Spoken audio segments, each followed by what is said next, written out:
Olá, todas as pessoas que nos acompanham pelas redes sociais. Eu sou Jovita Rosa, eu sou da Comissão de Justiça e Paz de Brasília. Esse é o programa de Justiça e Paz da nossa comissão. E a gente sempre fala da nossa Igreja Viva, onde nós estamos atuando, né? Alargando as nossas tendas. Então, hoje a gente está recebendo aqui a Ivânia Guist, né, Ivânia? E ela Vânia tem Guest. Guest, ok, Guest. Guest, obrigada.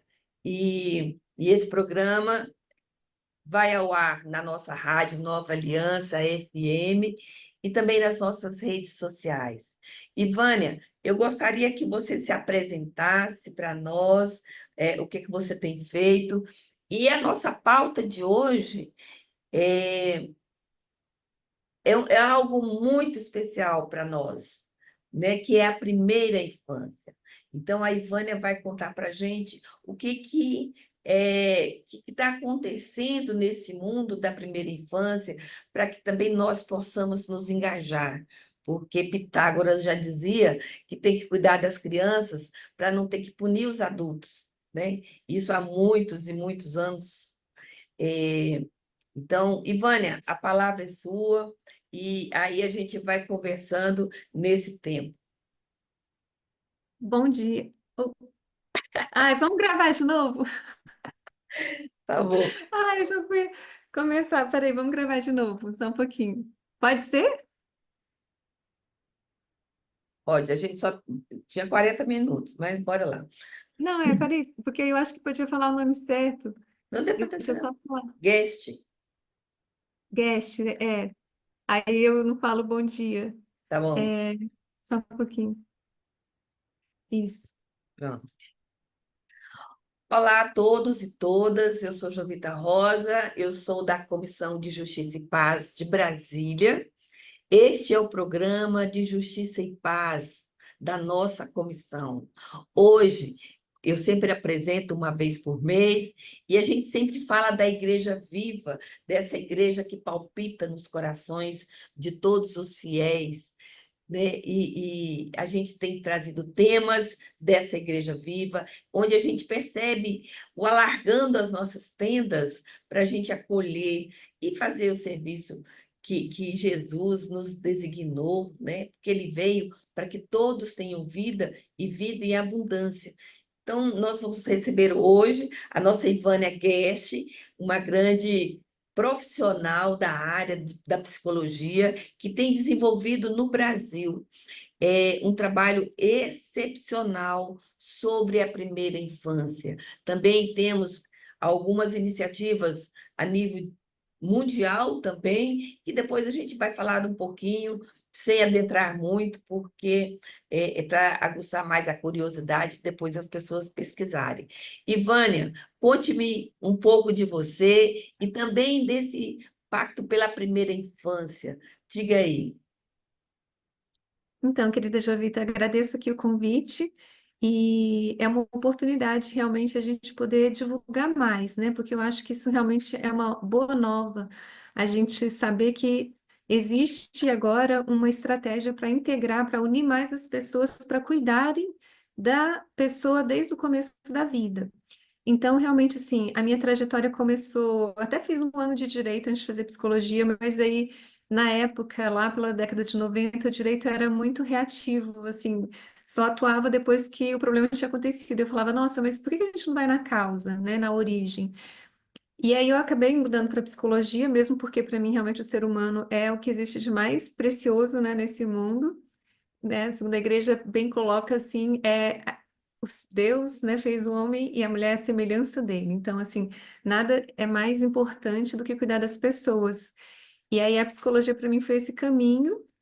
E eu acabei trabalhando no judiciário desde 1999, no Tribunal de Justiça do Distrito Federal. Tive a oportunidade de trabalhar com adoção, que é uma área, né, ainda onde é possível fazer alguma prevenção, apesar de já chegar no abandono, é uma coisa muito grave, mas ali por exemplo, foi possível criar o pré-natal da adoção, que era uma preparação, né? Quer dizer, existem muitas possibilidades de trazer a ciência para melhorar esse cuidado do ser humano, e principalmente das relações, e das relações pais, filhos, mães, filhos, né? Nessa lógica de começar o desenvolvimento humano com cuidado, com consciência. Porque realmente, assim, às vezes, para o senso comum, parece que é natural, que todo mundo nasce sabendo ser pai, ser mãe, e a adoção, essa oportunidade de ter trabalhado ali no judiciário com a adoção, foi uma grande escola para a gente perceber como esse vínculo é construído, como ele precisa de apoio. Então, esse pré-natal foi em 2000 e depois trabalhei em outros setores da justiça, né, sobre violência contra a mulher, sobre usuários de drogas, onde ficou mais claro ainda a importância desse cuidado com o ser humano, né, dessa prevenção. E muitas coisas que chegam para a justiça são assim, como uma sensação de enxugar gelo. Depois daquele nível, a gente não tem tanta condição de resolver, a gente faz redução de danos, e aí vem mais essa vontade de prevenir para não chegar naquele ponto, né? Principalmente de crimes mais graves, né? Então, quando eu vi o movimento de construção do Marco Legal da Primeira Infância, pela Frente Parlamentar da Primeira Infância, né, que em 2013 fez um seminário muito, assim, incrível, tinham 15 países, né, 500 pessoas, tinha também ali, desde aquele momento, a Pastoral da Criança, que foi uma pioneira nessa atenção ao cuidado da criança no Brasil como, né, uma estratégia fundamentada de alta cobertura. Então, é uma referência também para esse movimento que aconteceu da primeira infância, que originou uma lei específica. E eu tive essa grande oportunidade, né? Me sinto muito honrada, assim, por essa possibilidade de participar dessa história, que aí eu fui cedida do Tribunal de Justiça para a Frente Parlamentar da Primeira Infância em 2013, e essa construção coletiva também foi um exemplo, né, de trazer para as leis da infância o que a ciência observou e comprovou a mais. Você falou, né? Desde Pitágoras já tinha essa referência na filosofia. Depois a gente teve muitos conhecimentos da psicologia, da pedagogia, mas aí na década de 90, ciências deixaram mais objetivamente demonstrado que o que acontece nesse momento, a gente conceitua como primeira infância, que no Brasil corresponde até os 6 anos de idade. Foi possível visualizar até no cerebral, com neuroimagem, né, com estudos celulares de biologia molecular, o impacto das vivências nesse começo da vida, como eles precisam de uma atenção diferenciada, né? Na minha época, eu até fiz meu doutorado em adoção, eu ainda separei na minha tese o biológico, o inato e adquirido, né? Biológico e cultural. Mas essa evolução científica rompeu essa dicotomia.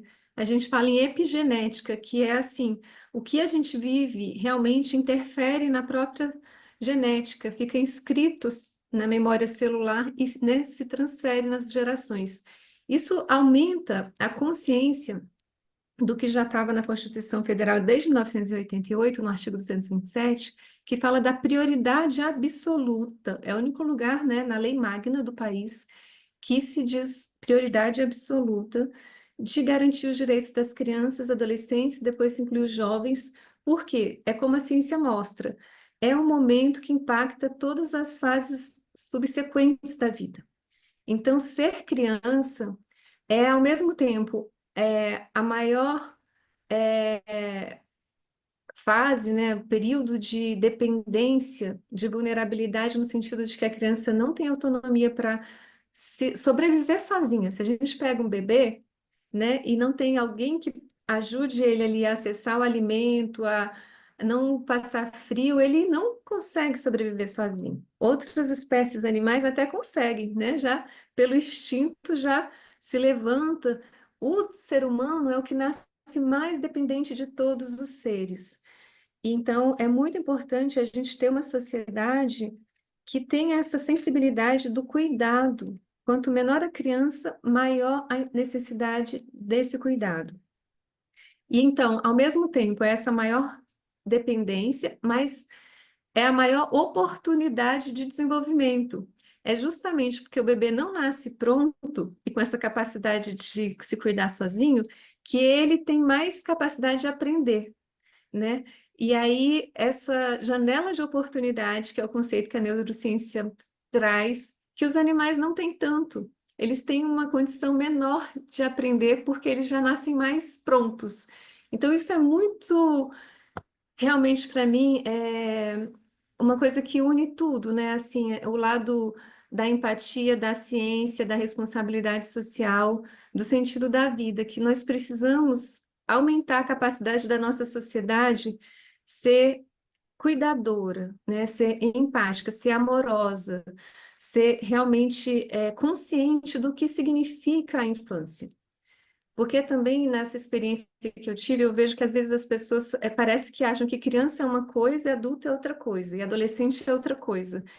Eu acho isso como psicóloga muito estranho, porque é a mesma pessoa. Nós somos uma mesma pessoa, apesar de diferentes idades. E uma experiência de um período da vida vai ficar, né, na memória, na aprendizagem, no trauma, para o resto das outras idades.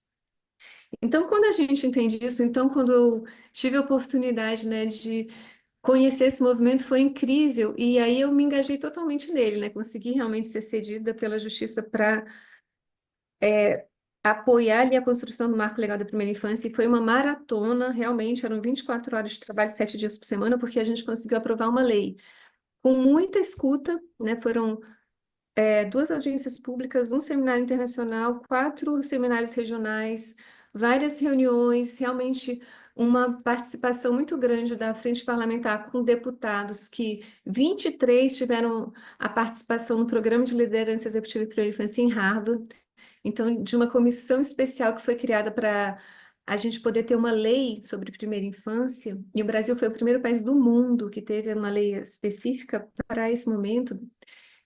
Então, metade da comissão especial da Câmara que ficou responsável por analisar o projeto de lei tinha feito uma capacitação prévia. Então, esse é um momento muito bonito Que como legal. metodologia da gente construir leis, porque eu também, como psicóloga no judiciário, eu tive muito essa experiência, assim, como a lei, ela interfere na vida das pessoas. Então, é um trabalho de muita responsabilidade você produzir leis. E, ao mesmo tempo, a gente tem que ter essa consciência de que não basta construir leis. E foi um diálogo muito grande com a sociedade civil organizada, principalmente ali por meio da Rede Nacional Primeira Infância, de órgãos do governo, e a Pastoral da Criança sempre muito presente. E aí, o que que acontece? Essa lei, o que que ela diz? Ela fala que realmente a gente precisa de políticas públicas específicas para esse momento do cuidado do ser humano. E isso converge muito com esse movimento, né, também agora que foi trazido pela CELAM, que o Pacto Zero Violência, 100% Ternura. Então, realmente, isso parece uma coisa tão óbvia, mas, infelizmente, quando a gente tem, né, conhecimento dos dados, desde o Anuário da Segurança Pública, diz que 100, o número de crianças que estão sofrendo violência é desumano. É realmente algo que eu acho muito importante, todos também que, né, que compartilham da visão do cristianismo e da igreja, se sentirem responsáveis e atuantes sobre isso, porque a gente não pode realmente se sentir, eu não consigo me sentir em paz sabendo que enquanto a gente está aqui conversando, tantas crianças estão sofrendo o contrário da ternura, o contrário do cuidado, estão sofrendo violências não só psicológicas, inclusive na avaliação de uma das políticas públicas de primeira infância, que foi o Criança Feliz, se identificou que 16% das famílias estudadas já tinham violência verbal contra crianças de menos de 1 ano de idade, né? E começa na violência verbal, tem a violência dos castigos físicos, que ainda existe, o contrário do que você falou, né? Achar que educar é bater, né? Bater educa. E aí a gente educa para a violência, né? O contrário da dignidade e do respeito e da tolerância. E é uma falta de preparo do adulto, né? Porque quando a pessoa bate, ela perdeu a paciência também, ela não contou com uma capacidade de educar com autocontrole, né? Pelo diálogo. Então, É a como se fosse uma gente bola de neve, que o adulto que ele não foi amado na infância, que ele foi muito castigado, que só falam alto com ele, a tendência dele é também replicar esse padrão na criação dos próprios filhos. Exatamente, isso é mais do que uma coisa consciente e intencional. Muitos pais não querem, mas não conseguem reagir diferente, vira uma reação em vez de uma ação. E é interessante aquilo que eu tinha falado antes da epigenética, porque eu já vi um estudo que mostrava que a forma, por exemplo, como a pessoa é cuidada quando ela está na primeira infância, fica na memória celular e é reativada quando ela vai exercer a maternidade, a paternidade. Então, vem reativamente até antes, não, vou falar inconscientemente, antes da reflexão. Então, realmente, a gente precisa promover experiências positivas, amorosas, ternas, tosas, porque isso realmente se transmite transgeracionalmente. E agora não é só culturalmente, mas geralmente se percebe que não dá. Parou um pouco. Ivane, Sinceramente, oi, acredito nisso. deu uma travadazinha, você poderia repetir? Então, por isso que aqui eu gostaria de ressaltar que a gente não está falando de uma lei a mais, né? Eu realmente acredito, né, como psicóloga, como pessoa que, né, trabalhou no judiciário desde 99, depois vi várias políticas públicas, posso detalhar essa experiência, que além de trabalhar no judiciário, pude trabalhar no executivo, no legislativo e também no Conselho Nacional de Justiça, vendo isso em todo o Brasil. A gente tem uma lei que vai na raiz de todos os problemas sociais, humanos, inclusive econômicos. É uma lei muito estratégica. Por isso que eu investi muito no Pacto Nacional pela Primeira Infância por convicção. Se a gente realmente priorizar esse começo da vida, com o cuidado que a lei fala integral, não adianta só creche, não adianta só Bolsa Família, não adianta só adoção, precisa de tudo ao mesmo tempo. A criança precisa, desde o cuidado, do planejamento familiar, a forma de nascer, inclusive o direito de nascer um parto natural, a mãe com acompanhante, a participação no pré-natal, inclusive o pré-natal não só pela mãe, mas com o pai participando, a nutrição desde a gestação, a amamentação, que é um direito humano básico que traz junto a nutrição, o vínculo afetivo, a imunização, tudo por meio da amamentação natural. Que a gente tem visto muitas vezes as crianças privadas disso, não só porque a mãe não quer amamentar, mas porque não consegue conciliar com o trabalho e às vezes com o horário da creche. Então, o direito ao brincar, o direito à proteção, o cuidado com o sono, o direito à habitação segura, o direito ao nome, ao reconhecimento paterno, o direito à cultura, à transmissão dos valores da família para a criança. O direito à proteção contra os meios digitais, né? Esse uso excessivo de telas parece inócuo, mas tem consequências profundas para a formação psicológica, motora. A criança fica parada na frente de uma tela no momento que o corpo precisa de movimento, né? Precisa de natureza. O direito à socialização, à família e à comunidade, o direito ao ar puro, né? Então, assim, são todos esses direitos que o ser humano precisa para se desenvolver de forma integral, de forma plena. O Estatuto da Criança e do Adolescente já até falava, né? É o desenvolvimento cognitivo, emocional, espiritual, social. Ele já até menciona a palavra espiritual. Então, a criança, ela vai realmente, né? é, trazer no Refletir, futuro. ela vai refletir tudo que ela teve, o que ela não teve na primeira infância. Exatamente. É, Então, assim, uma metáfora que dá essa imagem é trazida pela neurociência pelo desenvolvimento cerebral, né? A gente precisa ter um cérebro para eu conversar com você, para você me entender, né? Para a gente dirigir, a gente usa um cérebro. Não é o cérebro que faz tudo, é que nem você anda porque tem um carro, mas não é que o movimento é por causa do carro, né? Mas é necessário ter um cérebro, e o cérebro, que é esse aparato que a gente usa para pensar, para ter consciência, para tomar decisão, né? Para tudo, ele se forma 70% até os 6 anos de idade, em média. Então, a primeira infância é esse momento de constituição da estrutura necessária para a gente ter consciência, né? E ele precisa da segurança de experiências estáveis e organizadas, né? ele precisa de responsividade, de uma interação de um adulto que interaja com a criança, porque imagina, a criança chega no mundo. A gente tinha que lembrar isso, porque às vezes a sensação que eu tenho é que as pessoas parecem que acham, pelos atos, que a gente nasce adulto. Parece que a gente nasce a partir de agora, ou a partir da hora que entra na escola. Só que a gente nasce de uma célula com outra célula, que vai formando outra devagarinho. E essa formação precisa de ritmo, precisa de nutriente, precisa de um cuidado, precisa de De uma pai. proteção de pai e de mãe. Então, e esse pai e essa mãe sozinhos não também dão conta, eles precisam de apoio, né, da comunidade, dos órgãos empregadores, das políticas públicas. Então, existe uma interdependência que é muito bem representada no artigo 227 da Câmara dos Deputados, quando fala da responsabilidade compartilhada. Né? Quando fala da prioridade absoluta e os direitos necessários para o desenvolvimento humano, que acontece, né, na infância, adolescência e juventude, ele fala que é dever da família, da sociedade e do Estado. Não é só da família, não é só do Estado e não é só da sociedade, são juntos. Então, se cada um deixa de fazer a sua responsabilidade, a coisa não funciona.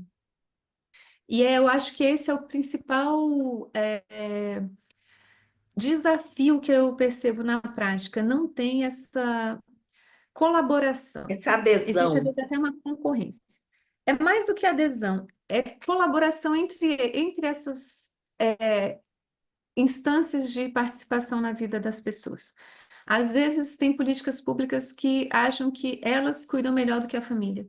E tem famílias que acham que sozinhas dão conta e cuidam só da sua família, que não são responsáveis pelas outras crianças da sua própria comunidade, que cada família cuida só da sua família, ou que a escola que educa sozinha e não tem essa interação com a família, ou a família realmente acha que a escola não contribui, ou se espera que o Estado faça tudo, ou que a sociedade civil que vai resolver sozinha. Então, não funciona, É. Olha, né? E a Ivânia, criança, diga aí. e a igreja tem esse papel também, né? Porque tá na vida concreta das famílias. Então, qual é a responsabilidade da família nesse processo também de desenvolvimento do ser humano, considerando tudo que a ciência evidenciou mais do detalhe, porque o cuidado acontece no detalhe. Não adianta eu dizer para uma criança eu te amo e deixar ela comer McDonald's o dia inteiro, sem se alimentar com os nutrientes necessários. Ou não dar um banho de sol no momento que ela está em desenvolvimento, né, ósseo. Então, assim, a criança, o cuidado é objetivo, ele tem ciência para ele É. realmente ter o efeito necessário. O amar é um verbo, né? E como verbo, ele exige uma ação. Ivânia, é assim, nosso tempo é tão rápido. Ah, já E está acabando. tem algum site que a gente possa deixar para que possa as pessoas entrarem mais nesse pacto pela primeira infância? Sim, Ou, eu deixaria duas indicações então. Você joga no Google Avanços do Marco Legal da Primeira Infância. Foi um e-book que tem mais de 500 páginas que trouxe os fundamentos da construção da lei e ele tem já essa lógica ali do cenário internacional que fundamentou isso tanto de forma científica como de boas práticas. Tem o cenário nacional de políticas públicas que já existiam e foram aprimoradas, e o pulo do gato é integrá-las para cuidar da criança de forma completa. Tem o papel da sociedade civil e tem que inclusive o bom, artigo da pastoral da criança lá. que E além legal. disso, se joga no Google Pacto Nacional pela Primeira Infância, tem o site no portal do CNJ com as ações realizadas. E eu queria deixar bem claro, então já tem uns 354 instituições que aderiram de todos os poderes da sociedade civil, tem a Pastoral da Criança, tem empresas, tem organismos internacionais, e o interessante que é a integração interfederativa do nível nacional, estadual, municipal. E existe um grande resultado do pacto, que foi a criação da Política Judiciária Nacional para a Primeira Infância, Que que bom. está também unindo diferentes áreas do judiciário, além da vara da infância, a vara de família, a vara de violência doméstica, vara criminal, justiça do trabalho, porque isso que o marco legal deixou claro. Não tem como cuidar da criança sem cuidar da família. E aí a empresa tem que ajudar a garantir o direito à licença maternidade e paternidade, que é ali que funde, né, que funda esse vínculo que forma a família. E é um crime no Brasil, eu acho, a gente não ter pessoas que não têm acesso à licença paternidade ou às vezes ainda estão tendo só de 5 dias. Porque quando chega um ser humano no mundo, né, o que ele mais precisa do pai e da mãe.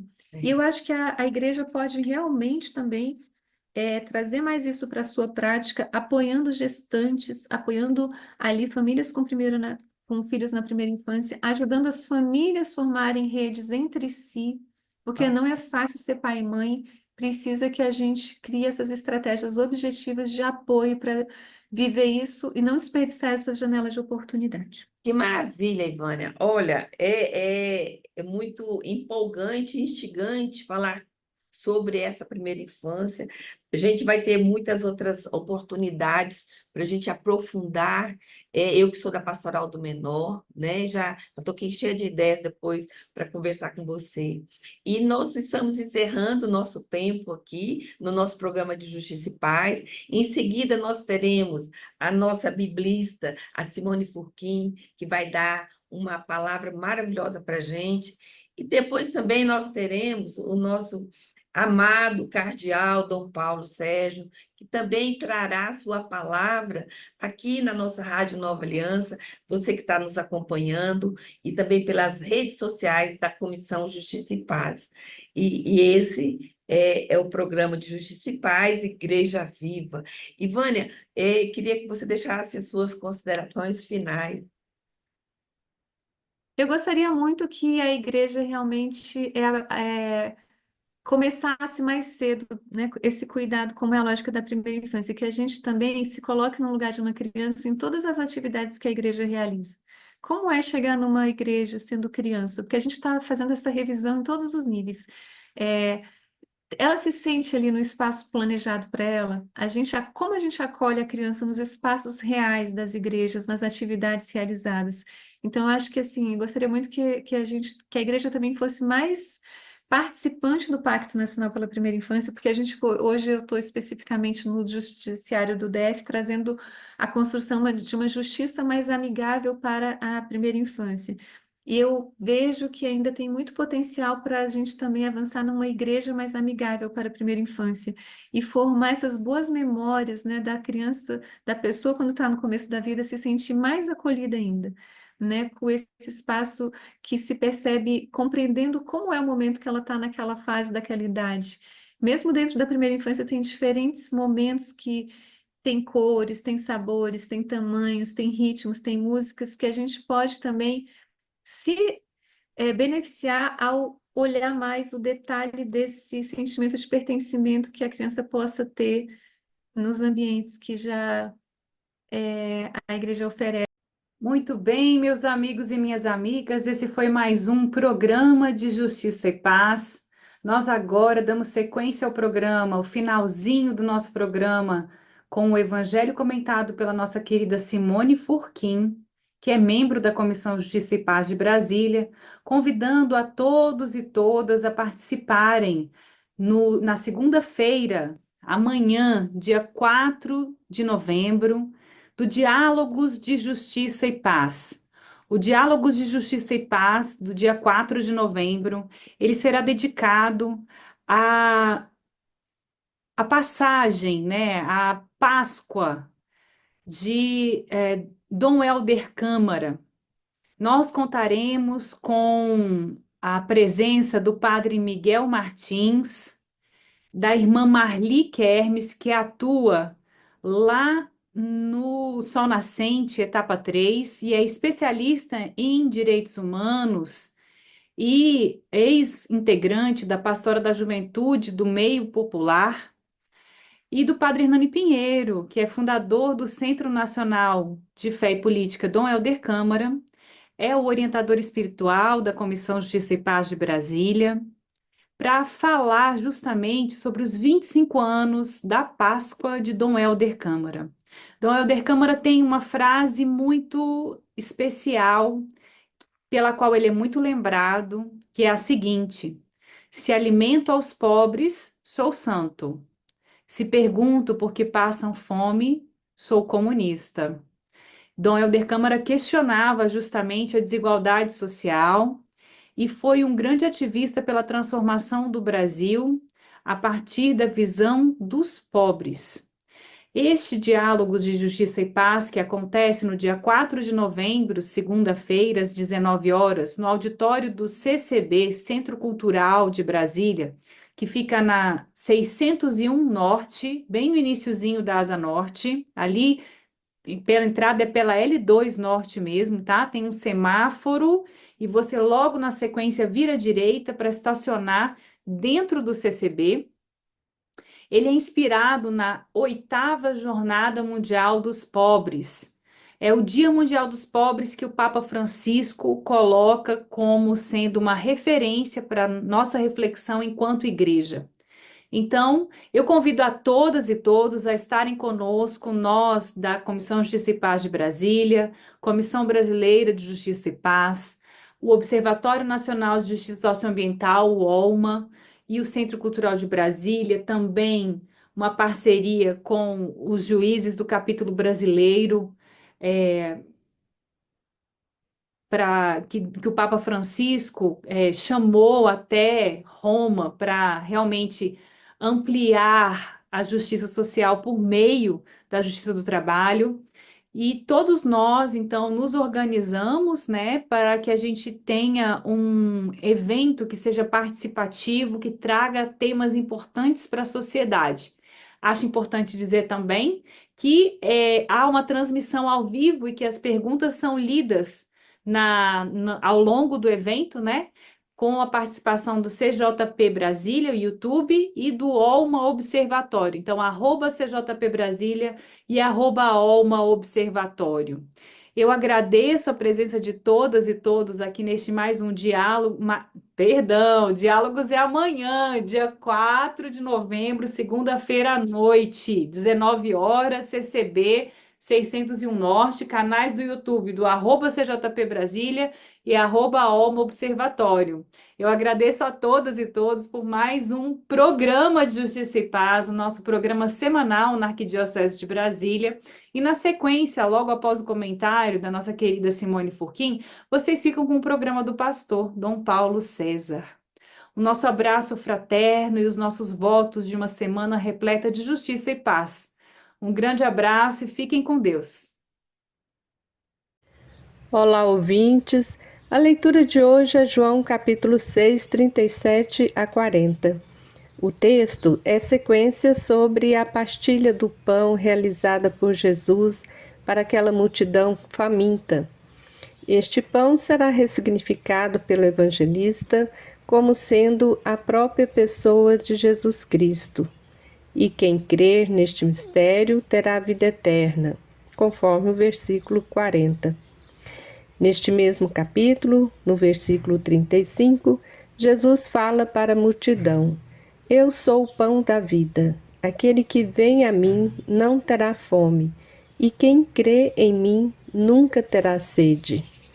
Jesus faz uma síntese sobre o significado desta pastilha, deste sinal, deste milagre da pastilha do pão. Para o evangelista, Jesus Cristo é o pão que liberta e dá a vida eterna. Jesus vai dizer: sim, esta é a vontade de meu Pai. Quem vê o Filho e nele crê, tem a vida eterna. Para João, ver é participar e fazer a experiência de Jesus a partir dos ensinamentos que os apóstolos passaram. Isto é possível quando se tem fé. Portanto, crer é confiar e se entregar ao projeto de Deus e realizar as suas obras aqui na terra. Para a nossa realidade hoje, ver e crer no pão da vida é construir aqui na terra o reino de Deus, a partir do nosso compromisso no seguimento do Evangelho.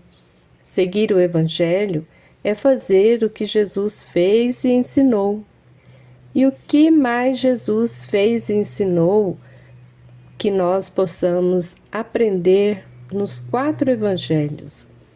Jesus inicia sua vida pública percorrendo as periferias geográficas, as periferias sociais, os marginalizados da região da Galileia. A Galileia é hoje as regiões mais pobres de nossas cidades. Jesus acolheu as pessoas excluídas da sociedade e da religião. Acolheu os famintos, os doentes, os empobrecidos, os pecadores. Essas pessoas hoje são os mais vulneráveis de nossa sociedade.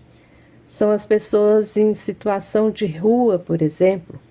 São as pessoas que são excluídas de participar da igreja porque são consideradas pecadoras. Portanto, ver e crer é fazer experiência e participação do projeto de Deus. E este convite é para todos nós. Será que, como igreja, estamos enxergando e sendo fiel ao pão descido do céu? Comungar deste pão é compromisso de todo cristão.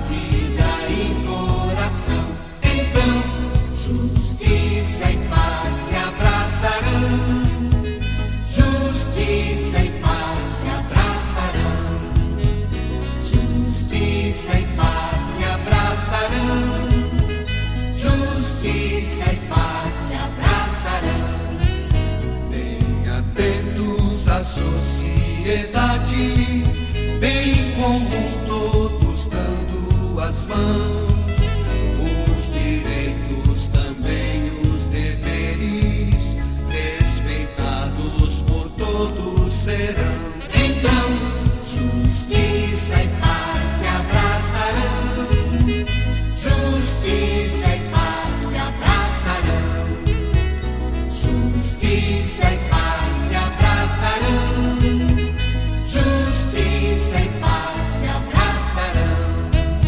Jesus Cristo, só Ele é o caminho, plena luz a indicar direção de um mundo no amor renovado, novo céu, nova terra virão. Então, justiça e paz se abraçarão, justiça e paz se abraçarão, justiça e paz se abraçarão, justiça e paz se abraçarão. Jesus Cristo, verdade e vida, pela cruz vem a ressurreição, convivência na felicidade, povo irmão rumo à libertação. Então, justiça e paz se abraçarão, justiça e paz se abraçarão, justiça e paz se abraçarão,